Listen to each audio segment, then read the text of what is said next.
kẹp bóc con chân tray tua tray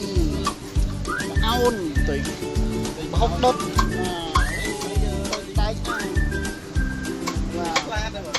ở đây mấy này phải tạo là nắng